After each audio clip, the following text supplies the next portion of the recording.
Hello friends, welcome to my channel. स्वागत है आप सबका इस वक्त की लेटेस्ट अपडेट में। तो सीटेट वर्सेस जेटेट को लेकर के सुप्रीम कोर्ट का फाइनल डिसीजन कल तो दिया गया था, लेकिन उसका लिखित कॉपी नहीं आया था, यानी जजमेंट का कॉपी। अब जजमेंट का कॉपी हाथ में आ गया है दोस्तों।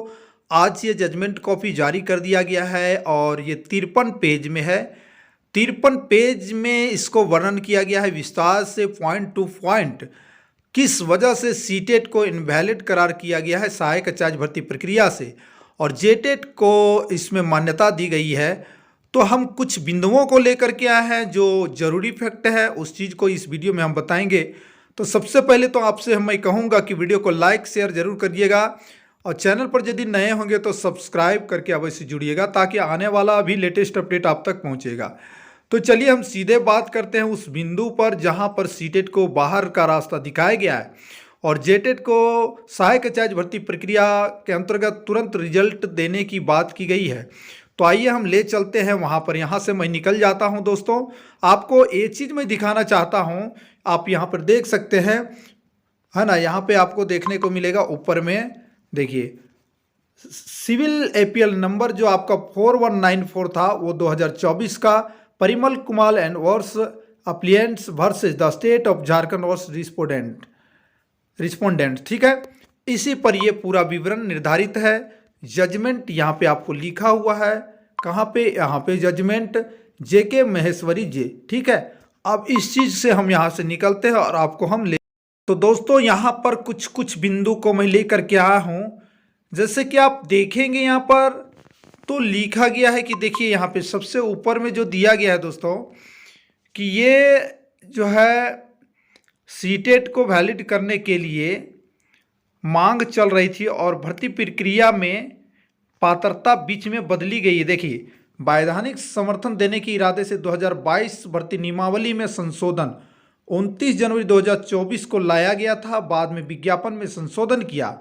इस प्रकार यह स्पष्ट है कि विज्ञापन की तिथि पर प्रचलित नियमों के अनुसार पात्रता मानदंड बदल दिए गए थे। हमारे सुविचारित राय में यह खेल शुरू होने के बाद खेल के नियमों को बदलने के बराबर है, जैसा कि तेज प्रकाश पाठक, ठीक है, तेज प्रकाश पाठक के मामले में तय किया गया। इसलिए राज्य सरकार की ओर से पूरी कार्रवाई मनमानी और इस न्यायालय द्वारा तय कानून के विपरीत है। ये बात तो पहले कह दी गई है कि बीच में छेड़छाड़ करने से, जैसे खेल शुरू होने के बाद खेल को नियम नहीं बदला जा सकता है, लेकिन यहाँ पर तो वही किया गया, इसलिए मनमाना माना गया है।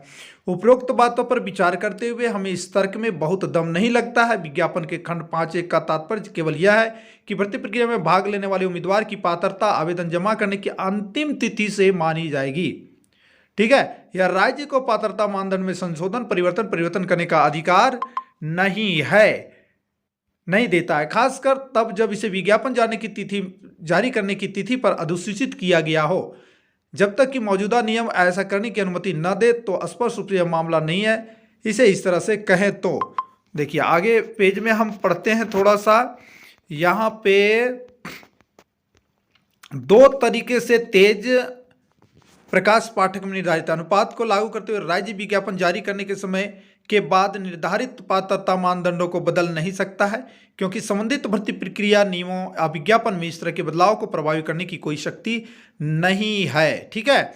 2024 के संशोधित नियमों या इसकी वैधता को लागू करने के राज्य के अधिकार पर कोई राय व्यक्त किए बिना, ठीक है, हम मानते हैं कि इसमें पेश किए गए संशोधित पात्रता मानदंडों को विज्ञापन संख्या 13 के तहत शुरू की गई चल रही भर्ती प्रक्रिया पर लागू नहीं किया जा सकता है, क्योंकि ऐसा करना भर्ती प्रक्रिया शुरू होने के बाद खेल के नियमों को बदलने के बराबर होगा, ठीक है। अभी मुख्य पॉइंट पर नहीं आया है, ये विवरण दी गई है, इसलिए हमारा ध्यान इस न्यायालय की विकास सांखला एवं अन्य बनाम विकास कुमार अग्रवाल और ये जो तमिलनाडु तरफ जो फैसला दिया गया था, वो जो 3 दिन का बहस हुआ था, उसी चीज को यहाँ पर नोट आउट किया गया है कि उसी के तहत, क्योंकि जो बहस हुई थी उस बहस को जो है मैंने आपको बताया था कि पूरा डिटेल से लिखा जाएगा, ठीक है। और मैं उस चीज को अब ले चलता हूँ, सारी चीजों को पढ़ना उतना ये नहीं है।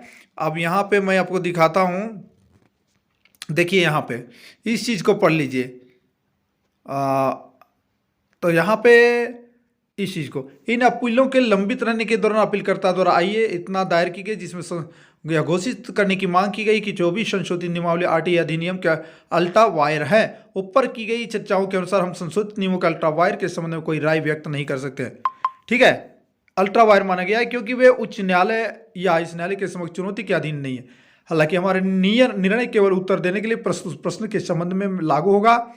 हम यह स्पष्ट करते हैं कि 2024 संशोधित नियमों की वैधता को पक्षों द्वारा उचित मंच के समक्ष चुनौती दी जाती है तो इस निर्णय की गई टिप्पणियों का अप्रभावित होकर इसकी अपनी योग्यता के आधार पर जांच की जा सकती है। तदनुसार अपीलकर्ताओं द्वारा दायर वर्तमान अपील निम्नलिखित निर्देशों के साथ स्वीकार की जाती है। पहला, उच्च न्यायालय वह निर्णय रद्द किया जाता है। देखिए, सबसे पहले यहाँ इस चीज को समझना, उच्च न्यायालय का वह निर्णय रद्द किया जाता है जिसमें विज्ञापन संख्या 13 के अनुसार प्राथमिक और उच्च प्राथमिक विद्यालय में सहायक अध्यापक के पद पर चल रही चयन प्रक्रिया में पड़ोसी राज्यों के सीटेट और एस्टेट धारक अभ्यर्थियों को भाग लेने की अनुमति दी गई थी।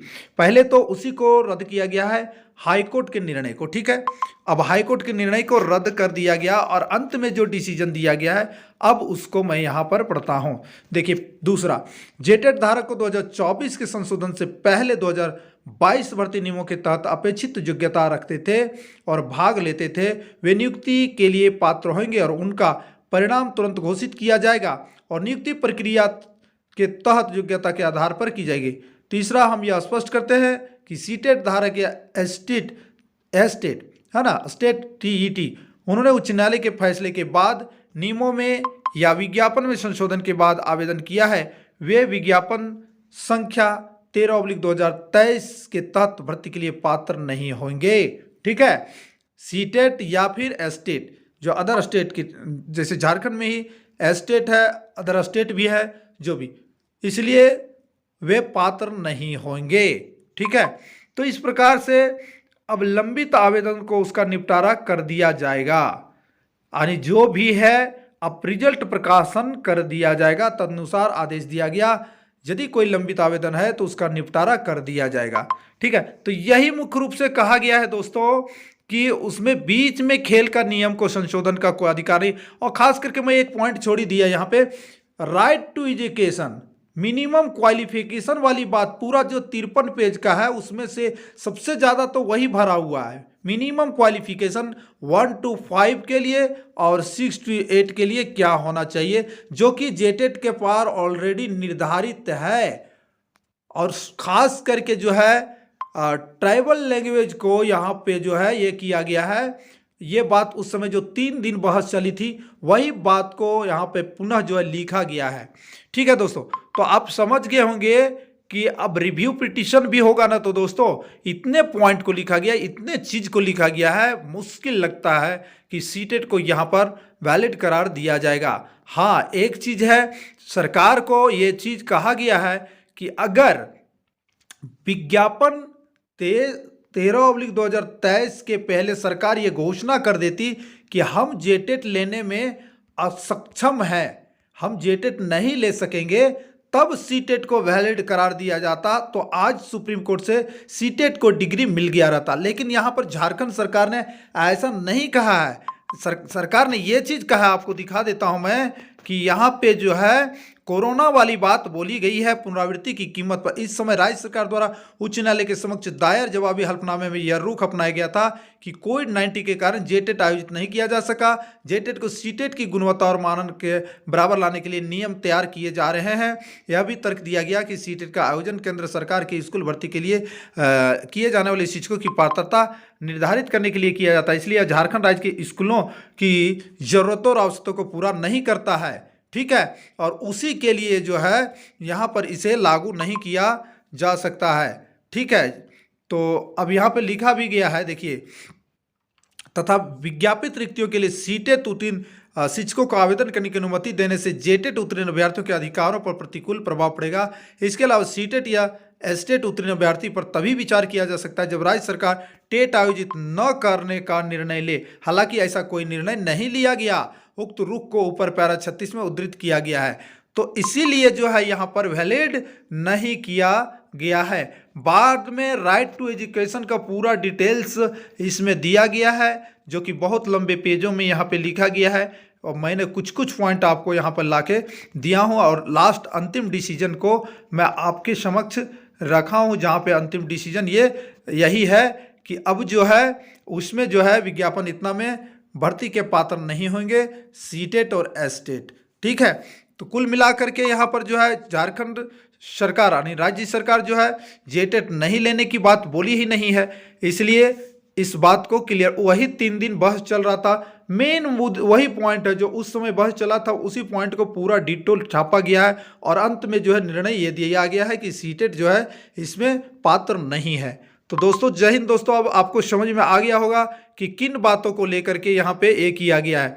कुल मिलाकर के आपको बता दें तो सीटेट जो है मिनिमम क्वालिफिकेशन नहीं रखती है ट्राइबल लैंग्वेज को लेकर के, उस समय भी यही चर्चा में चली थी। और राइट टू एजुकेशन के तहत भी मिनिमम क्वालिफिकेशन जो है जेटेट के पास है, अवेलेबल है और सरकार जेटेट लेगी, आगे जेटेट का आयोजन होगा। इसलिए अब जो है सीटेट के अभ्यर्थी को 24,000 आने वाले वैकेंसी का इंतजार करना चाहिए और जेटेट आयोजन का मांग करना चाहिए ताकि वो स्वच्छ रूप से आ सके।